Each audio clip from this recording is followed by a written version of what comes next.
Can you guys hear me? Yeah. Yes. Okay. As was mentioned, my name is Dustin Pendell. I am a professor, and I'm the director of our graduate program at Kansas State University. Thank you for taking time out of your guys' busy schedules to come here today. This is my first time to Taiwan, and I've had nothing but an excellent experience so far. So what I want to talk today is just about a research project that I have ongoing. It's about animal disease traceability. But before we jump in and talk about that, just give you a little bit of background about who I am, so you know where I am. This slide, the next two slides are publications in journals over the last 2 years, and I've got those listed just to point. I really want to point out just a couple things, and I'll show you here in a second. So right now I'm at Kansas State University. I've been there for 4 years now. I am a professor. I'm also the director of our graduate program. And what that means is I recruit students to come to K-State, whether that's domestic students or international students. Students have questions, issues, current students have questions, issues. They will come to me and I will help them resolve those. As I am at a land grant university, so each state's got at least one land grant university, and we're kind of the flagship university. We do agriculture research, and we distribute that knowledge to the producers. So we call that extension. And so my particular job, I've got a 3-way split. I teach one class at the undergraduate level called data analysis and optimization, so kind of regression, statistics, and then we've also got a little bit of mathematical programming. I also have a 40% research appointment. My research generally is in this area of animal health economics. Although, as you'll see here in the next couple slides, I do a little bit livestock marketing, livestock production as well. And then 40% of my time also is spent out working with livestock producers. I also work with veterinarians.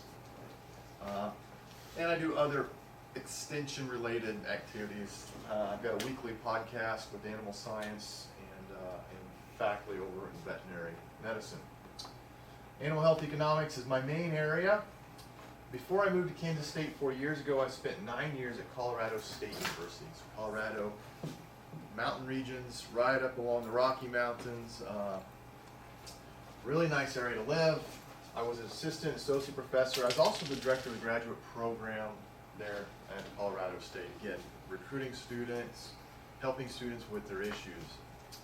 Had a little different appointment there. I taught undergraduate farm management, ag marketing, and I taught graduate level ag marketing and production economics. And then my research was a little different. I mean, it's still in this livestock, but I did a lot of stuff with meat, related to meat. So a lot of marketing. What are consumers willing to pay for something that maybe is a little more tender?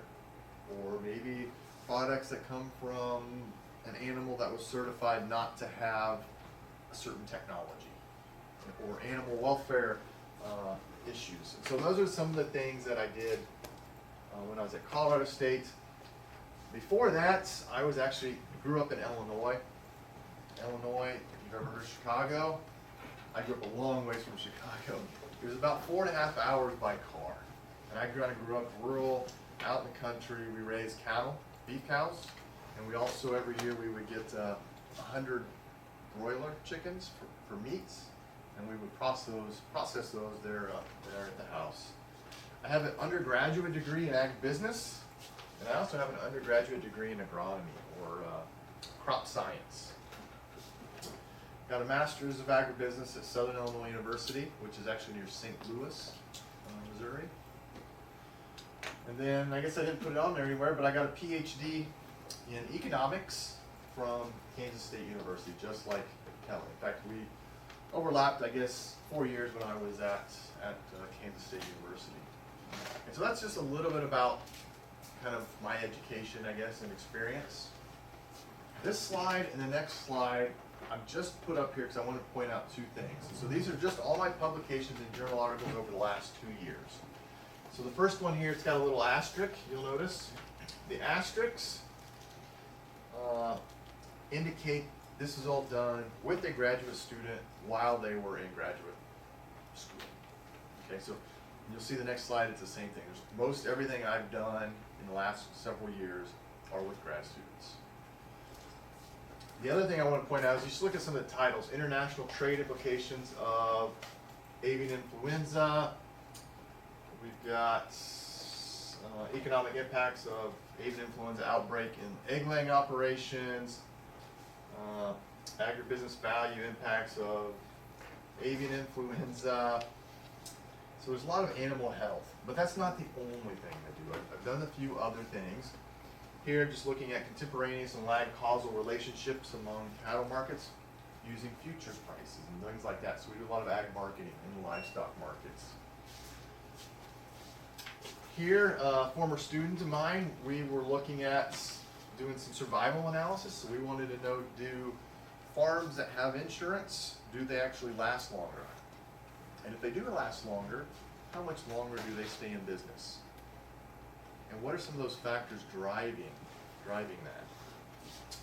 Had a former student from Zimbabwe who did some stuff in Africa looking at sustainability, adoption of sustainability practices. That same student, again, more sustainability. This is looking at owner-operator willingness to pay for disposing of carcasses if we had a disease outbreak. Another former student looked at what are equine or horse owners willing to pay to avoid diseases. And specifically in diseases that horses that are really high value that participate in competitions. They travel all over the world to participate in competitions. And again, another willingness to pay study there, looking at horse owners to avoid diseases. Got two studies here, both of them looking using a partial equilibrium model that we'll talk about later. One looking at metaphylaxis or giving antibiotics to cattle before they get sick, to giving antibiotics to cattle who potentially could get sick. And so we do some of that in feedlots. And this was looking at something, feral swine. Feral swine are just pigs that they're not domesticated, they just roam everywhere. And that's a problem in certain states like Texas or California. And they carry lots of diseases. And they tear up fences and pastures and everything else. So the two things I really wanted you to pick up from here is, you can see how many of this stuff are with students. A lot of my work is with graduate students. And most of this is dealing with livestock or animal health issues, although I do a little bit outside that as well. If there are any questions as I'm going throughout the next handful of slides, feel free to stop me, ask questions, and we can talk. Okay? Try to make this interactive. All right? All right. So, the talk that we want to spend the rest of this time is about traceability. Does everybody know what I mean by traceability? Being able to trace products, maybe from the consumer all the way back to the producer. So, specifically, we're going to talk about traceability in livestock or in cattle. So, in the U.S., we don't have a formal traceability system. So, if an animal was to get sick, we might be able to trace them, but we're going to have to go pull from a whole bunch of different data sources, and it's going to take a long time to do. So, if we had a highly contagious disease outbreak, it's not going to happen because it's going to take way too long. And so a study that was done estimated just from, if we had an FMD, foot and mouth disease outbreak in the United States, what are the economic impacts? And specifically, we're looking at export, international trade. And so this particular study said if we were to lose export access because of foot and mouth, losses could be up to $35 million. That's actually not very large. There's a lot of other studies that I've been involved with that look at the total economic impact, including domestic and international impacts, and they're well over 10, 20, 50, even some of them are over $100 billion. And And that's a pretty big significant impact on our livestock industry in the United States. And so part of the reason, the issues we have in the United States with traceability is the U.S. is very big. I mean, it's really big. So we're very geographically dispersed, and we have animals, livestock, all over the United States. And so we've got different sectors or different levels. So you've got your farmers, we call them ranchers, and they're, again, all 50 states, so they're all over. And there's some that are really small, with just a few animals. There are some that are really big with thousands and thousands of animals. We got something what we call, they go from the ranchers, so that's where the baby calves are born. And then from there, they might be sent to something called a backgrounder or a stocker. And so they're basically, they maybe are put on grass or pasture to let them gain just a little more weight.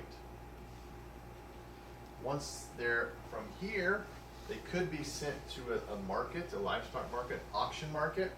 So they go in, you get a whole bunch of animals, maybe 1,000 animals come in, and then they're all sold and they all go different directions. So if you think about that from a disease standpoint, an animal is sick, it comes in, it's in contact with thousands of other animals, and then they send them all over the United States. So you can imagine thinking about spreading a disease, how easy it could be. And if we don't know where the animals went, you can see how long that could take to try to contain and or eradicate a contagious disease. So from there, then generally livestock are sent to, we get your livestock markets. Actually, they could be shipped from here to a livestock market to somewhere else, to another livestock market, to something called a feedlot. So a feedlot is where we bring a whole bunch of animals together, and then we feed them maybe a high concentrate diet of corn, as an example, so we can get them fat really quick. And then from there, they will go to the processor where they're slaughtered and processed either for domestic consumption or exported to international markets.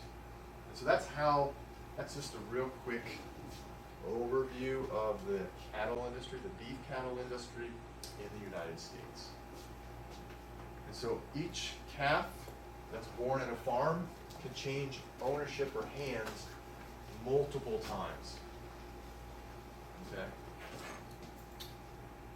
Traceability systems, I think they're common. They've been developing across the world. I don't think that's new. As we adopt, as more countries adopt traceability, I think that raises the international standards.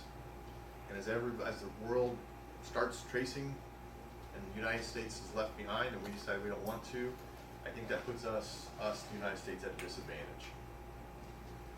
So that's part of the issue here, what we're going to look at. So the objective of this particular study is to look at the economic impacts of the U.S. livestock meat sector on producers and consumers thinking about adopting an animal identification system. In particular, we're going to talk about a specific animal ID system called Cattle Trace. Cattle Trace. So what is Cattle Trace? Cattle Trace is a pilot project. So it's a very small project that's in one state. It originated in one state, in Kansas. So Kansas State University, the Kansas Livestock Association, Kansas Department of Agriculture, they all came together and said, let's do a pilot project where specifically how can we design a disease traceability system. Started out in Kansas about 1.5 years ago. It's expanded to a lot of other states surrounding Kansas, and actually even several states that are a ways from Kansas. So it's actually growing. So it's not a start from Kansas State. I mean, it has some trace. It's not a start from Kansas State. It started from K-State. Yep, it started at our university in something called the Beef Cattle Institute, which is an institute or a center in the College of Vet Med. I just happened to be one of their faculty members in that institute. So this cattle trace, this it's called an industry-driven pilot project. Actually, the idea started with producers. a couple of producers got together and said, this is what we need. We need a traceability system because if we have a disease outbreak, we're in trouble. If we can develop a disease traceability system that can protect us, the producers, then maybe we can also share that to the rest of the United States and maybe they will adopt it. And so it was developed by producers, cattle producers, feedlot producers, animal health officials within the state of Kansas, and academic veterinarians. And so it was developed a purpose-built infrastructure specifically for animal disease. It wasn't developed for marketing purposes. It's not being developed for trying to increase international trade. It's specifically only for animal disease purposes. It's also to evaluate the efficiency and capabilities of animal disease traceability systems and infrastructure. So now that we've got this system developed, we've got cattle that have tags, we've got cattle that are moving through the system, and we're actually recording information at each stop along the way. We're able to capture that data and we're able to go back and evaluate, is this doing what we want it to do?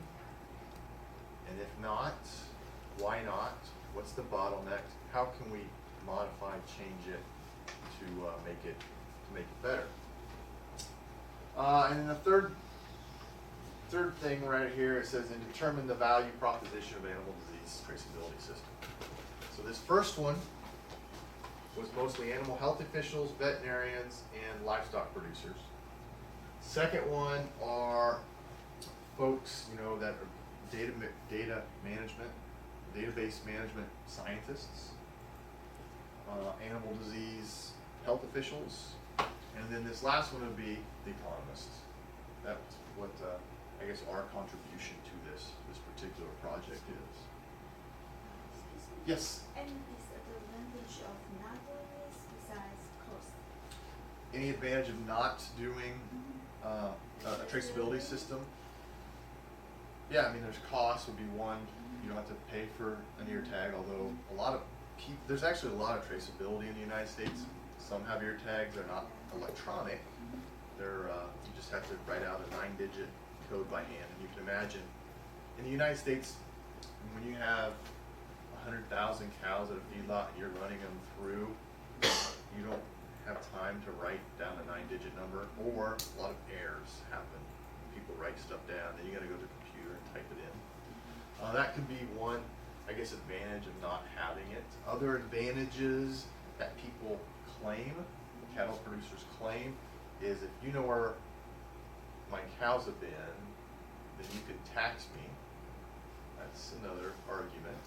Or if you know where my cows, if there's a food safety event at the consumer level, you can trace it all the way back to me and then you can sue me.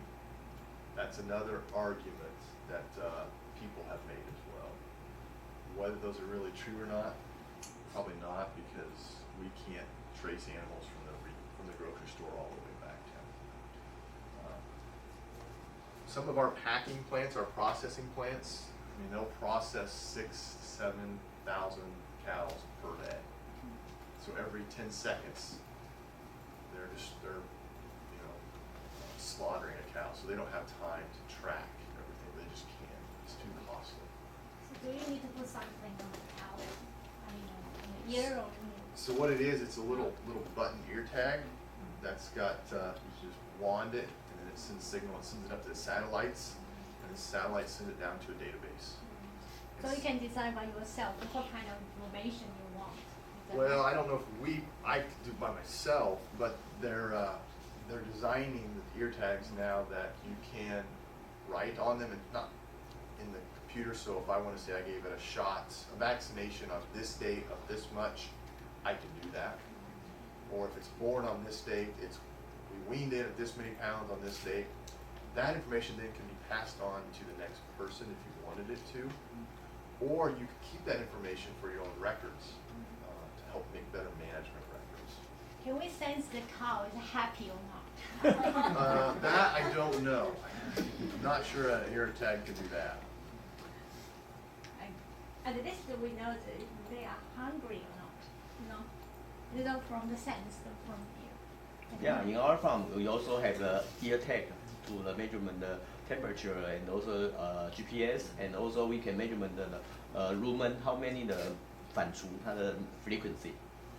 So they've got trials and stuff going on all the time at all the different universities. And so we know when they put their head into a feed Yeah. bunk, we know how much it'll drop. Okay, it senses, okay, you're cow 1, so you get this much feed.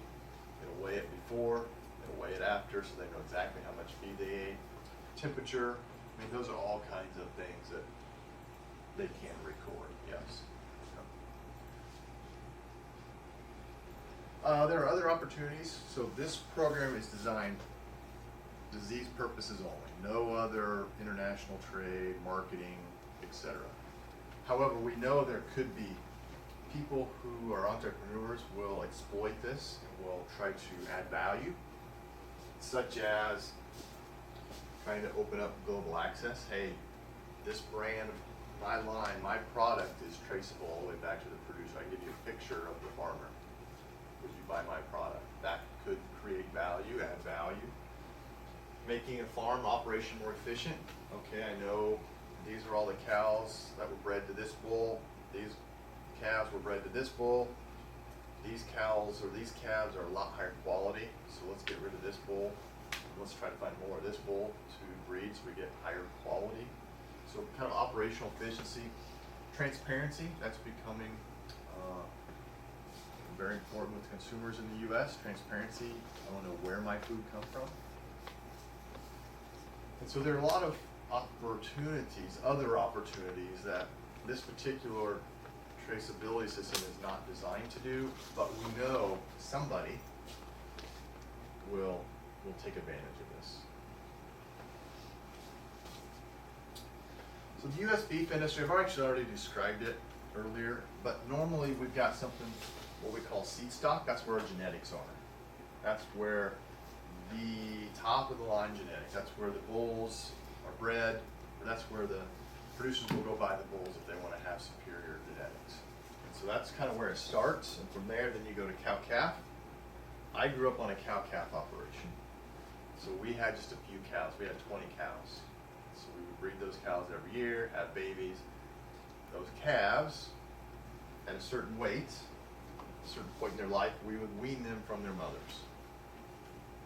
And then we would call background.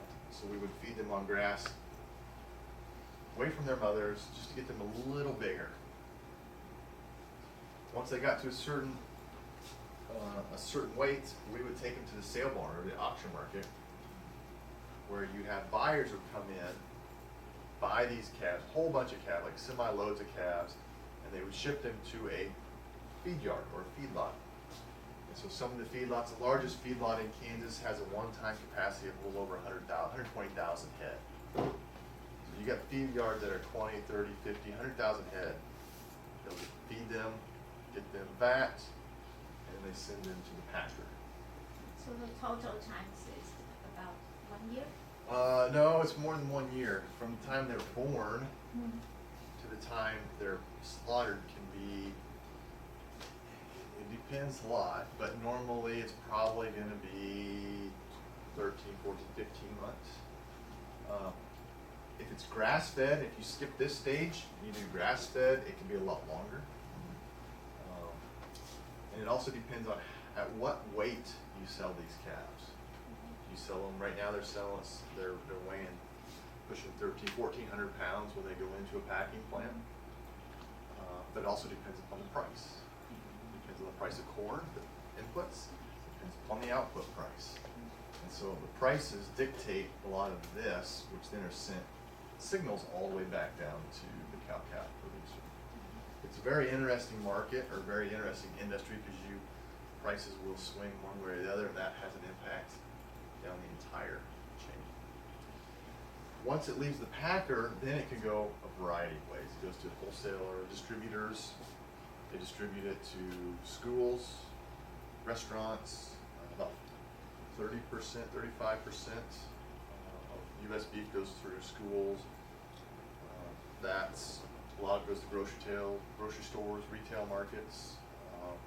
military, and then we have about 13% or so gets exported to different markets.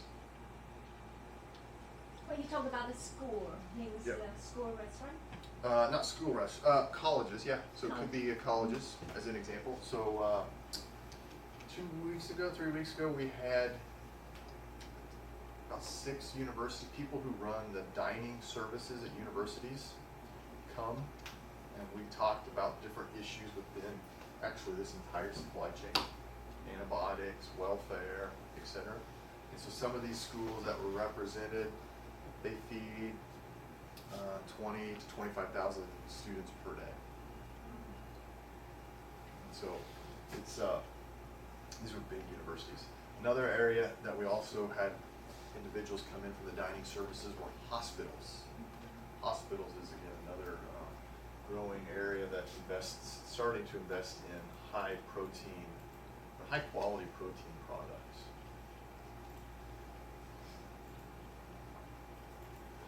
So now we kind of did more of a background, just a little bit about traceability, a little about the U.S. livestock beef industry. Now I want to talk about the economic model. Okay. So this particular model, it's a partial equilibrium model. So you think of it supply and demand, and we've got multiple marketing levels. So in the beef industry, you've got the retailer, you've got the processor, you've got feedlots, and you've got the cow-calf. Okay. Not only do we have beef, we've also got other species included in here, because if I'm a beef consumer and my price goes way up, what am I going to do? Probably substitute away from beef maybe to pork, or to lamb, or to poultry. And so we've included the other species in this model as well. And so this partial equilibrium model that I'm going to talk about, specifically we're going to call this an equilibrium displacement model. And what that is if we have some kind of impact, let's say we have a disease impact that takes out a lot of, we have to depopulate a lot of animals, let's say beef cows. That means there's going to be less cows in the feedlot. That means there's going to be less animals to slaughter. And that means there's going to be less beef at the retail level to consumer. And so there are prices signals being sent up and down the chain. Then we've also got other species, right? So if we get prices that get sent up to the producer or the consumer, well then now those prices are being impacted or impacting the other species as well. So we've got the vertical linkages. We've also got horizontal across these species. We've also got international trade incorporated in here as well. And so that's also another horizontal linkage across these markets. So all in all, we've got 35 equations, 35 levels, marketing levels. As I said, we allow for consumer substitutability. If price gets too high, they're going to substitute out of beef into these other. And we also allow for imports and exports for the various products at the various marketing levels. So in this equilibrium displacement model, this partial equilibrium model, what it is, it's a linear approximation to underlying supply and demand functions. Again, so we have 35 equations, right? Quantity of beef is a function of the price of beef, the price of pork, the price of poultry. And so we got 35 of those kinds of equations, 35 demand and supply equations. These types of models are used pretty frequently in agriculture economics, but there are a couple catches. The accuracy depends on a few things. We said these are just linear approximations. Well, we're assuming that it's that these linear approximations, these underlying supply and demand curves, and they're not super nonlinear. Okay, so that's one of it. And also the smallness of the shock. If we have a very, very, very small shock, that's probably okay. Now, if we have a really large shock, it could be an issue if these supply-demand functions are nonlinear. So if it's very small shock, we're probably okay in terms of the nonlinear. Now, if it's a really big shock and it's nonlinear, then what you read in the literature, they kind of question what the results could be. So what does this model actually require? What do we need? This is not an econometric model. We're not collecting lots of price and quantity data where we're estimating regressions. Rather, what we're doing is we're going out to the literature finding elasticity estimates. So somebody else has already estimated them. I'm going to borrow and use it. Now, could we go estimate the elasticities? Absolutely. It would just take a long, long, long time to do. We need prices and quantities just for a baseline so we can compare. Because at the end of the day, what this displacement model does is when we shift a supply curve or a demand curve, we're measuring what is the percentage change in price or the percentage change in quantity. That's all this partial equilibrium model is telling us. The percentage change in price or quantity. Once we know what that percent change in price and quantity is, we can then compare it, or we can incorporate the baseline prices and quantities and do a welfare analysis, and we can estimate our producer and consumer welfare measures. So we need elasticity estimates, we need baseline price and quantity, and the third thing is we need these, what we're calling exogenous shocks. So if we say we add a traceability system, that's additional cost to the producer, so you're really shifting that supply curve to the left. So I need to know how much we're shifting that supply curve to the left. Well, if we have a disease outbreak, how many animals are removing from the system? That way we know how to shift our supply curve. Or if consumers want to buy more beef because a new study that says you're going to live 10 years longer if you eat beef, how much are we going to shift that consumer demand curve? So these models are deterministic, so it's just a point elasticity. However, we incorporated stochasticity into it. So it's specifically what we did. So if we did not incorporate this stochastic elements into it, the results are going to be contingent on elasticity. So if we pick a really large elasticity, our results could be pretty big. So rather than having our results contingent on what we use as elasticity, we put some distributions around each of our elasticities. That's basically how we incorporated the stochasticity into it. Also, if you have just a point elasticity, you don't have confidence intervals, you can't put a confidence interval around it. So what we did is we took these elasticities in the literature, and these elasticities are pretty representative. We found a whole bunch of elasticities and said, okay, this is approximately the midpoint, or this is where we're at. And then we went and put distributions around each one of these elasticities. We used, I believe it was a beta distribution. That way we could truncate them. You can't have a negative supply elasticity. We don't want a positive demand elasticity. We use Monte Carlo simulation. Basically, just replicate these 1,000 times, pulling from the said distribution. And for the elasticity, don't you just take the median? And then once we have 1,000 of them, we'll use the median value. Yeah. Elasticity is another thing that we did is, so if you've got a primary demand and a derived demand, so think about you've got the retail level supply and demand, you get the farm level supply and demand.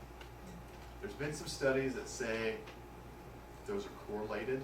In other words, if you're thinking about a distribution of elasticities and you pull elasticity that's maybe far on the right side of that elasticity, on that distribution, then you might want to pull an elasticity from the farm level that's going to be on the right side of that distribution as well. In other words, the retail level all the way down to the farmer, there's probably some correlation there. And so that's basically what we're doing here. We're just saying we're maintaining that correlation across all the different sectors.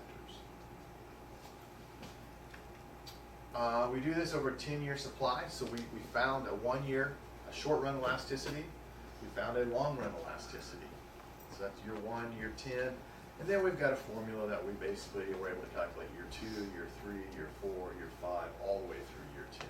Because we know as we go from the short run, think of it fixed, producers, consumers, they can't change overnight, all the way to 10 years out, you can pretty much change about anything with your production, your operation. So your elasticities become more elastic over time, and that's what we effectively allowed for. So we knew what they are in year 1, we know what they are in year 2, we allow producers and or consumers to change across time. Inputs, like I said, use a lot of elasticities, and so what we had to do is we went out and found those in the literature. So those are both supply and demand elasticities. We also have something called a quantity of transmission elasticity. So if we have an impact at the farm level, it gets transmitted up. Or if there's an impact at the retail level, it gets transmitted back down. Fortunately, the literature did not have those, and so we had to collect prices and quantities, and we had to estimate those via regression analysis. But how do you do if the elasticity or quantity have different years data? How do you collect them and do? So these, the elasticities, some of those elasticities were estimated using data from the late 80s, 90s. Others are more recent, and so we just assume that consumers really haven't changed, or producers haven't changed across time. And if you take a look at elasticities across time, like in U.S. consumers, they aren't drastically different. I mean, you look at the elasticities from the 80s to today's elasticities, they're not that much different from each other. Now, these quantity transmission elasticities, we had to go collect data. We collected, I don't know, 20 years worth of annual data, run the regressions to estimate those. We used, so again, the inputs we needed were elasticities. So we've got our elasticities. We needed baseline price and quantity data. We used 2018 data. And then we also needed shocks, these exogenous supply shocks. And I'll talk about that here in a couple slides, but we had to estimate those, so we had to actually build budgets on how much is it going to cost a producer to put an ear tag in. And so there's a lot of, we spent probably 6 to 9 months trying to estimate that.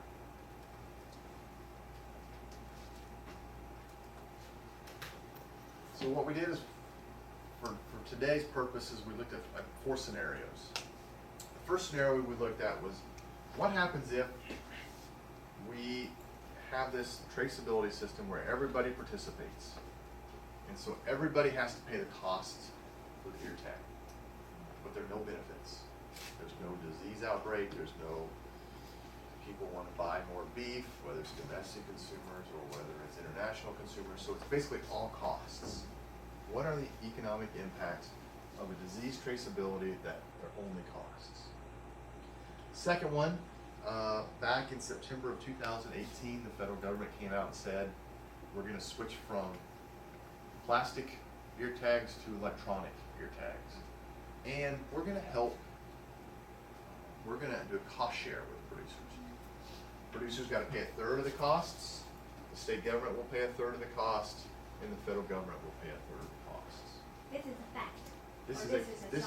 This is a fact right here. Yes. So that's another scenario. What are the economic impacts of producers bear all the costs, producers only bear 1/3 of the costs. Third scenario here is we add this traceability system that are only costs. How much an increase in export demand do we need to offset those costs to the producers? In other words, I think of this as a break-even scenario. How much of an increase in demand do we need such that the cow-calf producers and the feedlot producers, the live animal producers, are no worse off? They're basically indifferent. And then finally, because this is a disease traceability system, or traceability system, what happens if the United States get a foot and mouth disease outbreak in the U.S.? And so we're going to run this with where we are currently today in terms of traceability, because we do have some traceability in the United States. 30% of producers probably have traceability. Versus what happens if everybody has it. So here actually is where our work with veterinary epidemiologists come into play. So disease spread models, and so they can spread a foot and mouth disease outbreak with traceability, with no traceability versus with traceability. And so this is where our veterinarians come into play with helping us. And so we want to look at the economic impact of having these 2 different traceability systems. One maybe where we are today versus where we are if we had everybody doing it.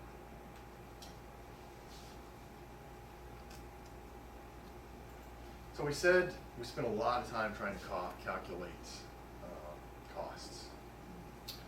So actually, I've got a PhD student who spent quite a bit of time with this, and then now when I get back, we're going to work on finishing this stuff here. But what we did is she went out and she spent a lot of time trying to estimate how much does it cost to put in an ear tag? How much does it cost for traceability system at every single step of the way? So you've got a lot of expenses. First off, you need to know how many animals we have. You've got all the costs from the equipment to putting in the ear tags to the ear tags, how much labor this takes. If you have to put an ear tag in, an animal could get injured. Small probability, but it could. Humans can get injured, and so we went through and we've estimated all those costs for all the different sectors: the cow-calf, the backgrounders, the auction markets, the feedlots, and the packers. So we took all those costs for all those different sectors, and we kind of have aggregated them up into this. And so you can see the costs here. These are in thousands of dollars. So who bears most of these expenses? The producer, the farmer. And that makes sense because when an animal's born, where is it born? It's on the farm. And before it leaves the farm, it needs to be tagged. So who's going to have to do most of the tagging? Who's going to buy the ear tags? It's going to be the farmers. There will be some cost here because the animals will lose tags in transport. Tags will foul off. And they also have to, every time it leaves the farm, they've also got to be read. So before they come in, they've got to make sure they've got the scanners set up, they've got all the information, or all the infrastructure set up such that they can start collecting that data, reading those ear tags. Wholesale is not very much cost. Basically what it is here is you've got to set up the scanners, you've got to train the people, and you've got to get the software to work with their computer systems. And so in terms of going from the actual dollar cost to a percent cost of the total industry, the value of the total industry, you can see these costs. It's the farm level, this is 0.25%. So it's 1/4 of 1% of the costs. Is that expensive? I mean, No. I don't know. So on a per head basis, again, economies of scale. So if you take just looking at average, I want to say it's like $3.50 a head. So the ear tag itself is about $2.50. That's a standard. If you don't want to high tech. This would be the high tech. So this traceability, this ear tag, I should have mentioned that.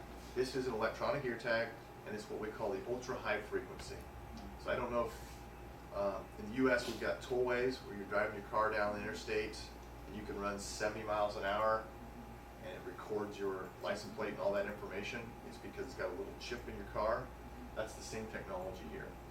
And so the idea is we want to use a technology because in the industry, the beef industry, you get animals running through alleys really fast. And so they want to be able to collect that information as it's running. If you have to slow it down a little bit, that's lost opportunity, lost money. So, yeah. Now, are there other technologies that might be even higher level? Probably. There's a lot that are less. I mean, you got low frequency, so the animals got to be really slow, and they got to be one at a time. You've got just plastic ear tags, so you got to write the numbers down. So there are other manual or other forms of identification, but this will be one of the higher ends and the top ends. And so these particular costs right here are just for this first scenario, just to give you an example, I guess, of what we'll take. We estimate in budgets these. We'll divide the cost by the total value of the industry. So basically, what's the price times the quantity, the total value of a particular sector, to come up with these percentage changes. So we've got our elasticities that we found in the literature. We've got our baseline prices and quantities that we get from our government. And now we've got our cost estimates. So those are the three pieces of information we need to try to figure out the percent changes in prices and quantities, or the shift in the supply and demand curves. But it didn't say how many cows in this. No, I converted everything, just total value. Now, how many cows are here? I think last year we probably slaughtered about 31 million beef cows in the United States. Just to give you a rough idea, that's how many. Our total inventory is probably a little under 100 million animals. We're actually probably 90, 93, 95 million beef cows in the United States. So that's for whole, United States. This is for the whole United States, yeah. I don't want to go through this. I only got this slide here to show you the type of output that we get. And I'll talk you through it, but I don't want to go through all these numbers because there's a lot and it's probably too small for you to read. Surplus. We talked about producer surplus. You guys have probably talked about consumer surplus in your undergraduate level classes, maybe hopefully in your graduate level classes too. So it gives us, we can break this out. Producer surplus, we got beef at the retail, wholesale, feedlot, cow-calf. We've also got pork, lamb, and poultry. We're also talking about consumer surplus for the various species as well. Short run, that's just your first year, year one impacts. Those are going to be the largest. Because if I'm a producer and I'm producing a cow, there's not much I can do. I can't change production methods. So you're pretty much fixed at this point. Long runs, year 10. Basically the difference between the two are elasticities. Much more elastic. Cumulative, that's summing up years 1 through 10. Cumulative present value, discounted that back to today's dollars. I believe we used a 5% discount rate. And then this cumulative is just basically trying to calculate a percent of the total value. So again, these are very, very small numbers. Is there any reason to use 5% discount, right?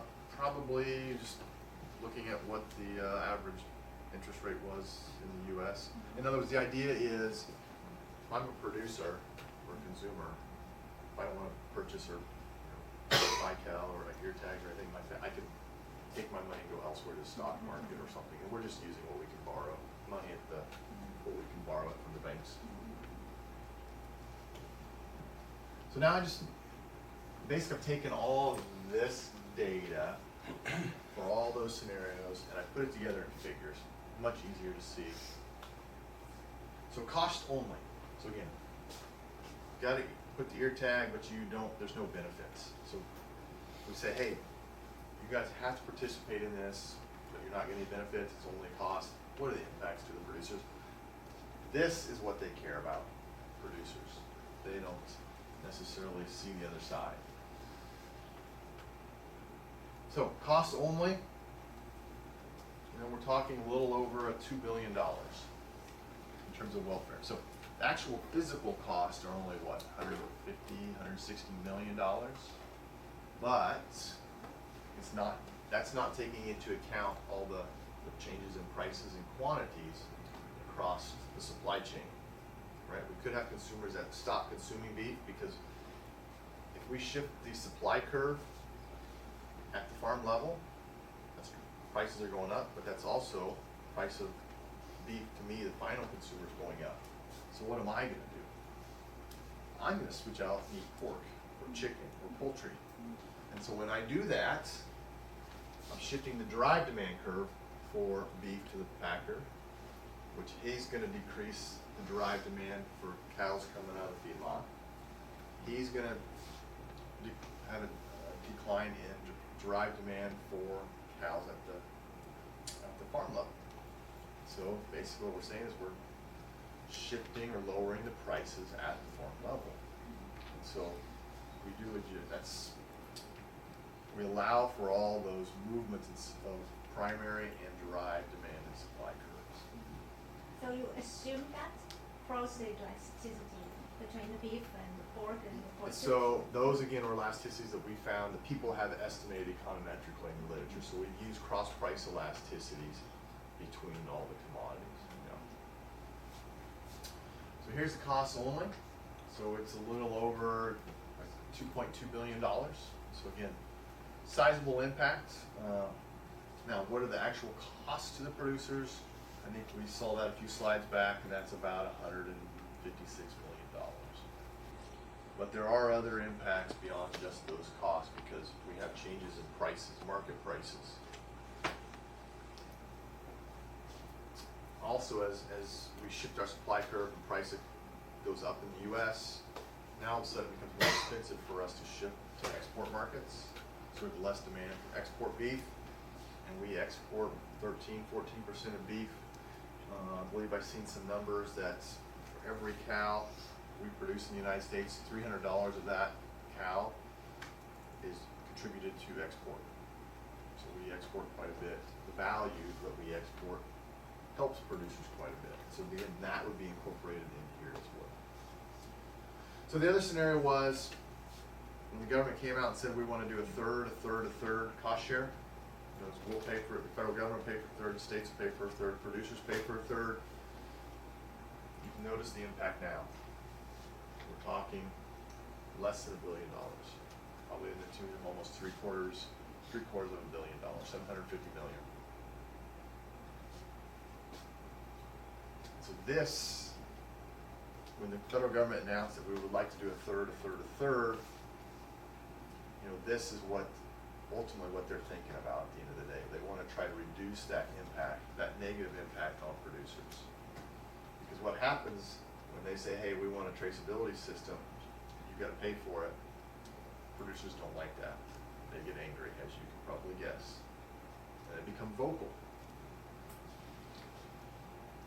The other scenario, the third scenario, we said, if we implement this traceability system, how much of an increase in export markets do we need to offset that? To make the producers, the live cattle producers, your ranchers and feedlots, no worse off. Well, if you go through and you optimize that model, you need to increase your export markets by 17.3%, or roughly this many million kilograms in 2018 dollars. So we need an increase of 17%. So the question is, well, how much is 17.3% or 248 million kilos? Well, pulled 2018 values this morning, or yes, I guess it was this morning. You can see about 20% of our export markets go to South Korea. Japan actually is our largest at 28%. This was way different 5 years ago. Or even 10 years ago, this is way different because Japan wasn't even in the equation at that point. Mexico, historically one of our largest trading partners, Mexico and Canada. See, mainland China is only 1%. We actually export quite a bit of beef to China, but it comes through here. So when he says Hong Kong 10%, that means China mainland 10%. And actually Vietnam is 1%. So we export probably 12% or so to China.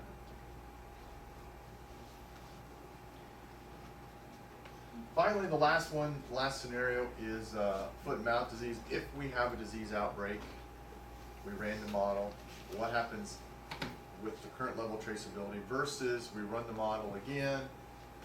We run the model with the current levels of traceability in the U.S. and you can see we're talking now it's over $100 billion impact to producers. What happens if we have a traceability system? Well, if you have a traceability system, the disease spread model suggests that you'll able to track animals faster. You're able to mitigate and to eradicate the disease faster, which means you have less animals that you have to depopulate. You're able to access export markets faster, and domestic consumers might not eat or might start eating beef a little faster. And so there's a domestic consumer demand, there's international trade demand issues, and there's supply. So all three of those contribute into this. Where here it's about, what, a little under $100 billion. So if you actually take the difference between these two, just think about the producers for a minute, it's about a $18 billion difference between these two scenarios, with and without traceability. Again, to go back to what's the impact or how much does it cost just for this traceability system? It's about $100 million, $156 million, I think. So, for $156 million, if we were to get an FMD outbreak, and we had a traceability system, you can see that it would pay for itself pretty quick. Again, we're assuming the epidemiology models are right with the disease spread. It's worth doing that with that value reduction. Is the worth of doing 100%? Yeah, oh, absolutely. Because so if you spend $156 million, and now it's this, you save this much. I mean, you think about that cost benefit ratio. This is your benefits versus the cost is only a small, right? It's, instead of a 7 here, it's a 1.56. Yeah, it makes,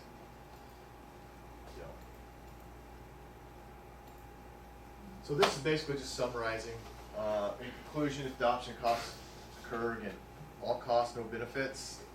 You can see producers' surplus declining by a little over $2 billion over that 10-year span. State, federal governments provide a cost share, so basically the producers are only responsible for a third of the costs. Costs go from $2.1 billion to about $750 million. So, again, pretty big savings. We need 17.3% increase in export market access or export market demand, such that those live animal producers are no worse off. 17.3%, that's less than what we would export to Japan, which is 28% last year, 20% to South Korea. So yes, that is a big chunk of that would be a big chunk for us in the U.S., a large increase in exports, but that's less than what we export to some individual countries. And then finally, if we were to move from where we currently are with traceability to, I guess we'll call it a mandatory, or where everybody participates. Nobody in the U.S. likes the word mandatory, so it's just what everybody participates. You could see that this loss, just for the producers, that's not thinking about the consumers. If you add the consumers in, actually it's almost $30 billion. So a societal one's about $30 billion. Whereas the cost of the particular traceability system is, less than a little over $150 million. And so with that, I think that's it. That's all I have. We've still got, I guess, quite a bit of time left. So what questions do you have? Oh, one other final thing. So 2018, so Animal ID back in the mid-2000s, I graduated in 2006, my dissertation. It was really big. We had we were supposed to have a mandatory system. Everybody up in arms because we don't want to have a mandatory system. So the government stepped in and said, we're not doing it, we're done. We're not doing anything. And then they introduced a new system where it's voluntary and they're only going to do just very few animals. And that was probably since 2009, 2010. Well, that's where we are today. A year ago they said, hey, we want to get away from the plastic to the metal, we're going to do a cost share. Everybody's talking about animal ID traceability again, it's coming up. And yesterday, I think it was announced that the federal government is dropping traceability again, everything. So of course, we did all this, and then all of a sudden it's no. So the question is why? I don't know. I've been here, so I haven't. I suspect I know why. There are some small groups that are opposed to traceability, and they're very small, but they're very vocal. And then there also happen to be in states that are maybe more conservative, or we'll call them red states, such as the current president of the United States. Elections are coming up next November, 2020. So it's all I think personally it's probably politics that are driving a lot of this. And so I guess if we're ever to have a disease traceability system, it's probably going to have to be adopted by the industry. So it's going to have to start at the industry. It's not going to come from the government. But in the livestock industry, cattle producers are very independent. The average The average cow size per farmer, I believe, is 43 head per farmer in the U.S. So it's a lot of very small. There's 792,000 cattle producers in the United States. Very small, lots of them, very independent. They don't want the government involved with them. Look at the poultry or the swine industry. They're very vertically integrated. There's just a few main players that pretty much control most of the industry. So whatever those 2 or 3 players want, they can say, hey, this is what we're doing, and the whole industry changes because they control most of it. So you have to persuade them start. You've got to persuade enough of them, and it's had to be probably through either the McDonald's and the large saying, hey, you either do this or you don't sell to us. That's, or maybe it's a disease outbreak. We actually get a bad disease, and then they have to come in and say, no, you got to do it. That could be maybe. I'm not saying we want either one of those, but I don't know, just thinking about how we might get one in the U.S. That's at least in the short term, in the near term. Maybe that's the efficient way to put the disease, and then everybody gets covered. That is very important. Yes, that would get right to the point. Any question? Yes. Yep. Did you write a textbook about the price? What's that? Did you write a textbook regarding agricultural product price? Have I wrote a textbook? Yeah. No. I did used to. I mean, I've taught basically ag marketing or product price for. I taught both on campus and online, both at the undergraduate and graduate levels for a long, long time. But I've never had. I mean, I developed my own lecture notes where I could take those if somebody wanted to, but I've never had a desire to write a textbook. There's not much return. I mean, because we're in the ag econ field, there's not a lot of textbooks. You wouldn't sell a lot. If it was principles of microeconomics, yeah, I mean, you could sell a lot of those textbooks and maybe make royalties. But Problem is the student don't read book anymore. yeah, They don't buy the book, they don't read the book. in the U.S., I think they finally actually started peaking in terms of textbook prices, or they're actually starting to come down a little bit now. But it's, I don't know, chart I saw was from the 90s, it just kept going up and up and up, and I think finally the last couple of years it actually peaked. Some of the textbooks, I teach a data analysis class, mathematical programming, regression analysis. Some of those textbooks are $200, and if you only use 4 chapters, 5 chapters over a semester out of 20 chapters, I don't know, as an instructor, I find that hard to make a student buy a $200 textbook only for using this much of it. So my class, and we've got the first 8 weeks are mathematical programming, optimization, linear programming. Second 8 weeks are regression analysis. So it's not only one textbook; it's like 2 different textbooks. So a lot of my stuff is I've developed all my own notes that I give the students. That way they don't have to buy their own textbooks. But if you don't support the bookstore, then they will probably bankrupt. It's not. I'm not getting a cut of their profits, so I don't care what happens to them. So you don't know, and yeah. And actually, a lot of students will go online and buy through like Amazon, or they can actually now rent through Amazon and things like that. So. Any other questions? Other questions? So is everybody in here in the applied economics department? You come from the applied economics, no, that's from IEPA, right? You come from IEPA. You? No. Where? Here?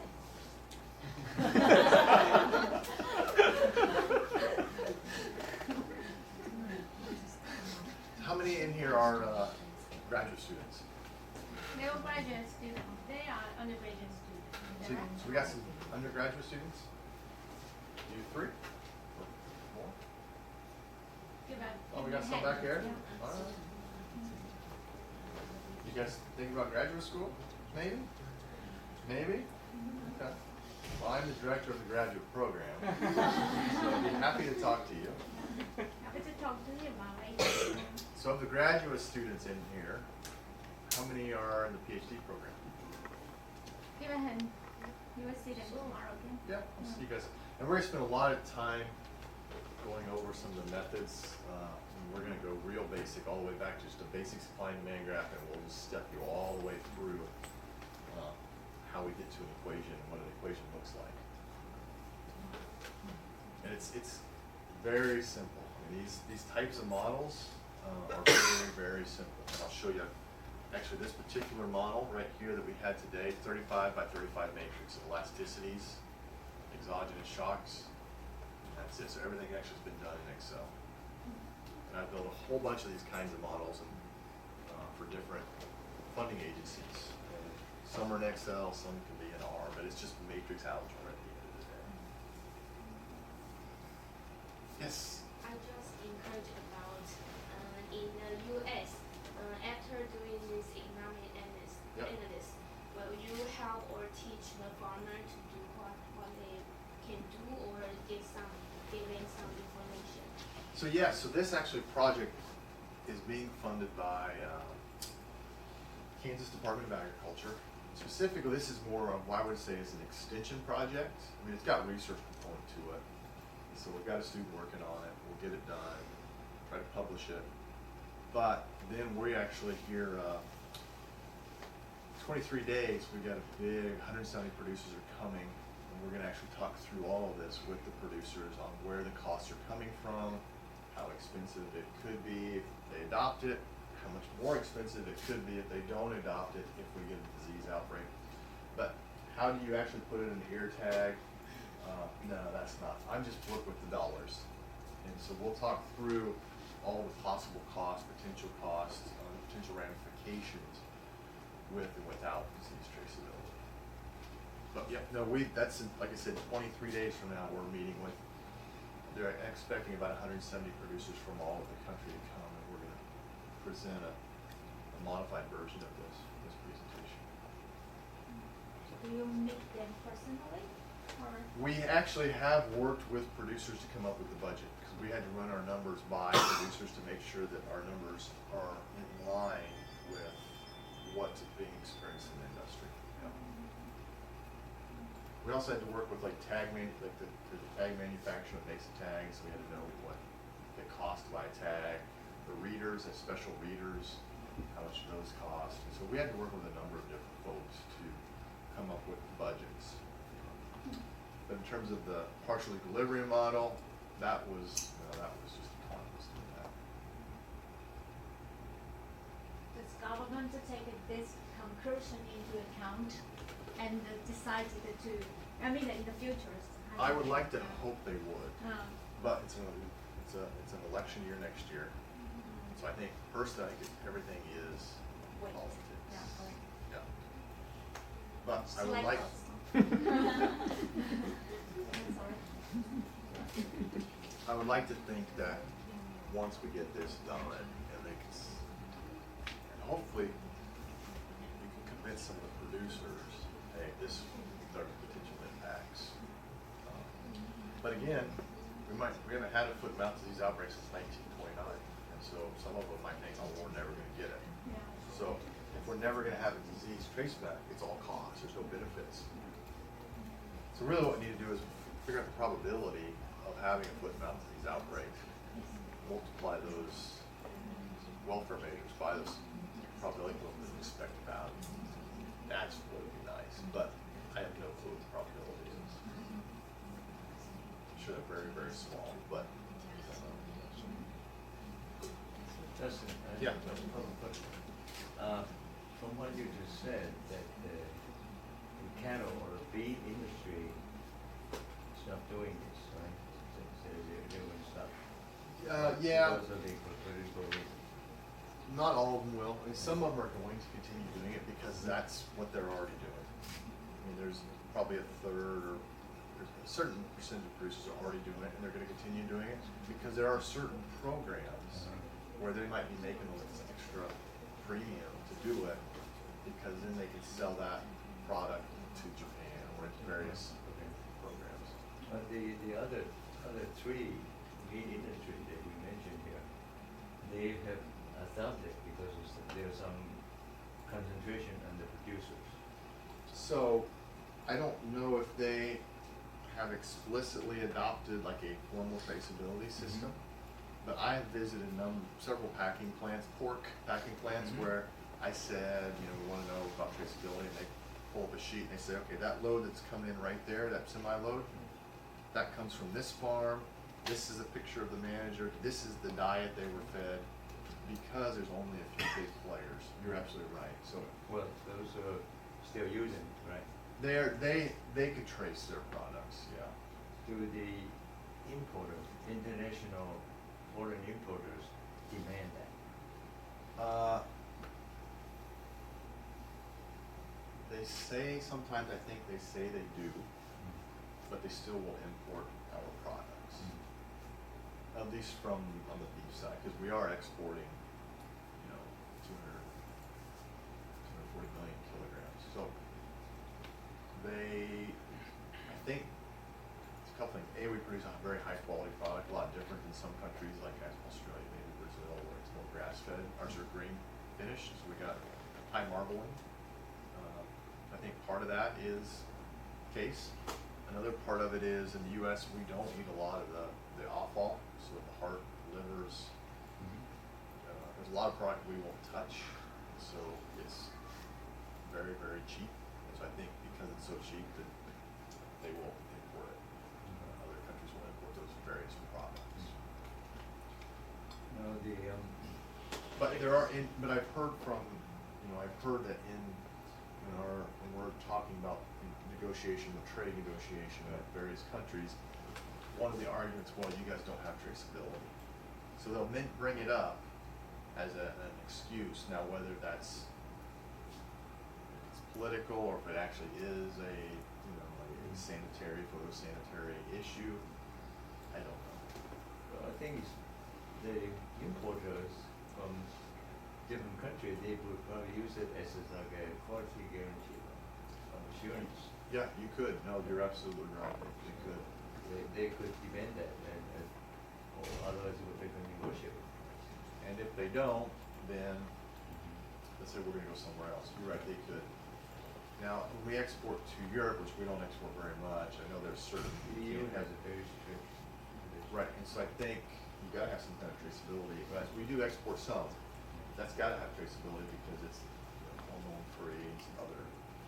So we do traceability. We have it, some, and I think those some are going to continue doing it because they probably receive a premium for doing that. Okay, second thing is I want to help you recruit you. All right. Since you are the director of the graduates program at AE, Agricultural Economics Department there, tell us about your graduate program at K-State Agricultural Economics Department, Can I and also switch- relating to the financial aid. Can I switch slides real quick? Sure, you can do that. It'll be really quick. So I got one already called recruiting talk.